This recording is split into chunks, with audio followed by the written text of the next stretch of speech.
students, how are you today? I hope you are in great condition. Oke, hari ini kita mempelajari bagian terakhir dari part of speech yang disebut dengan interjection. Jadi hari ini kita akan menyelesaikan satu bagian dari pembelajaran bahasa Inggris yang dinamakan dengan part of speech. Jadi di dalam interjection ini kita akan mempelajari beberapa macam juga mengenai interjection itu sendiri, bagaimana kita menggunakan interjection itu, kemudian nanti di akhir kita akan berlatih mengenai interjection itu sendiri. Jadi I hope all of you pay for attention for this lesson. Okay, let's check it out.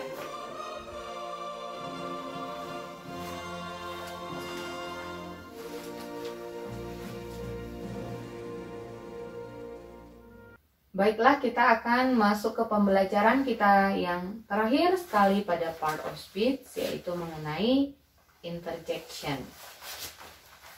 Jadi yang pertama sekali yang kita perlu tahu adalah what is interjection. Jadi seperti kita lihat, interjection merupakan salah satu dari part of speech, bagian dari part of speech, yaitu di dalam bahasa Indonesia kita sebut kata seru, ataupun merupakan ucapan pendek yang digunakan untuk mengungkapkan emosi. Jadi interjection ini lebih mengarah kepada ucapan ataupun lisan, dia bukan tulisan. Nah, jadi kata seru atau ucapan pendek yang digunakan untuk mengungkapkan emosi, itu dia interjection. Kemudian poin yang kedua yang perlu kita pelajari adalah penggunaan interjection. Bagaimana kita menggunakan interjection dalam bahasa kita sehari-hari. Jadi di sini interjection lebih banyak digunakan pada speaking atau lisan, saya bilang tadi, daripada writing. Sangat jarang digunakan pada formal atau academic writing. Jadi dia lebih ke bahasa lisan. Nah, interjection ini bisa berdiri sendiri maupun masuk ke dalam kalimat. Jika berada di dalam kalimat, interjection tidak atau hampir tidak memiliki hubungan gramatikal dengan kalimat tersebut. Jadi bisa dibilang interjection ini adalah kata seru yang bebas, tidak terikat, tidak ada hubungan gramatikal, tidak ada hubungan ketatabahasaannya dengan kalimat yang di dalamnya bisa saja terdapat interjection. Kemudian yang berikutnya, kita harus tahu juga tanda baca pada interjection.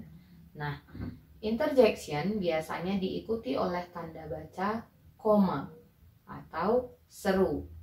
Kadang-kadang dapat juga diikuti oleh tanda tanya atau question mark.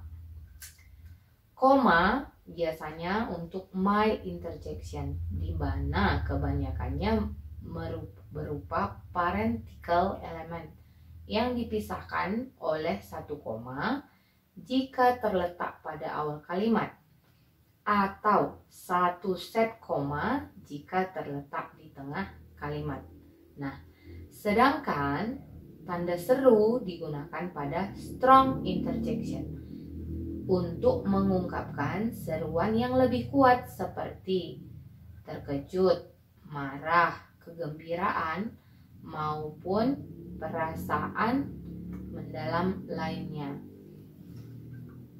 Kadangkala ekspresi terkejut dapat pula dengan menggunakan tanda tanya. Nah, jadi ada yang disebut di sini mild interjection. Nah, pada mild interjection ini kita menggunakan tanda koma, tetapi ketika ada strong interjection, pernyataan yang lebih tegas, kita menggunakan tanda seru. Nah, ini ada beberapa contoh interjection dan ini lebih akan kamu pahami jika kamu praktekkan. Misalnya seperti nomor 1, ini menunjukkan keterkejutan. Nah, kamu sendiri bisa menyebutkan kata-kata dari contoh interjection ini, di mana di sini ah yang pertama menunjukkan keterkejutan, kemudian ada kata ah menunjukkan paham, kemudian yang ketiga ada kata bow mengagetkan seseorang.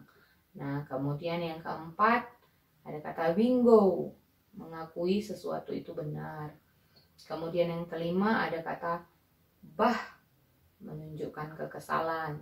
Kemudian yang keenam ada menunjukkan kejijikan. Ketujuh ada menyatakan kekaguman. Kedelapan menunjukkan kekesalan atau frustasi. Nah, begitu juga selanjutnya yang kesembilan ada menunjukkan kegeraman. Yang ke-10 ada mempertanyakan sesuatu. Yang ke-11 memikirkan sesuatu. Yang ke-12 menunjukkan keprihatinan. Lalu yang ke-13 boleh menunjukkan keterkejutan, kekaguman. Kemudian yang ke-14 menunjukkan kekesalan. Ke-15 menunjukkan kekaguman. Ke-16 menunjukkan kegembiraan. Ke-17 menunjukkan kejijikan atau keraguan. Dan yang ke-18 boleh lagi menunjukkan kegembiraan. Jadi ingat, kata seru ini adalah ekspresi perasaan. Jadi dia lebih diutarakan melalui kalimat lisan, bukan kalimat tulisan. Nah, berikut ini adalah contoh interjection di dalam kalimat. Nah, nomor 1 ada begini kalimatnya. Jadi kamu bisa melihat contoh di contoh 1, contoh 2, contoh 3. Nah, setelah melihat contoh, kita masuk ke dalam the exercise of interjection. Nah, jadi kamu boleh mengerjakan latihan ini, di mana instruksinya adalah tuliskan 3 contoh interjection di dalam kalimat. Nah, dari beberapa contoh interjection yang sudah ada tadi, ada 18. Kamu boleh pilih 3 diantaranya, kamu masukkan ke dalam kalimat, kamu tuliskan, dan itulah yang menjadi latihan kita pada sesi interjection. Nah, bagian ini atau bagian interjection ini merupakan bagian terakhir di part of speech. Nah, jawaban latihan kamu ini boleh kamu tuliskan di kolom komentar. Selanjutnya, setelah kamu menjawab dan menuliskan hasil latihan ini di kolom komentar, kita akan berdiskusi lebih lanjut. Jadi, selamat berlatih dan kita akan diskusi untuk jawaban latihan kamu ini selanjutnya. Oke, demikian pembelajaran mengenai interjection. Ya, itulah pembelajaran kita mengenai interjection, yaitu part atau bagian yang paling terakhir untuk melengkapi pembelajaran kita mengenai part of speech. Jadi di sini saya sedikit mereview. Part of speech itu adalah bagian-bagian kata pembentuk kalimat di dalam bahasa Inggris.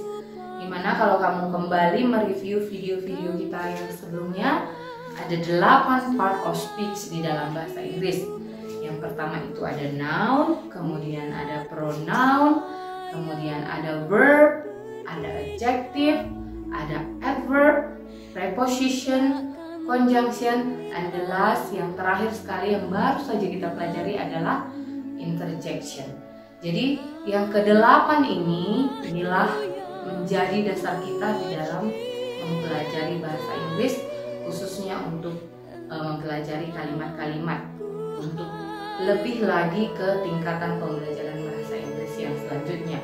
So, harapan saya kita semua, kamu semua terlebih-lebih bisa mempelajari, bisa bisa memahami semua part of speech ini tanpa terkecuali, supaya ketika kamu nanti belajar bahasa Inggris untuk tingkat selanjutnya, kamu sudah punya modal dan kamu lebih mudah untuk mempelajarinya.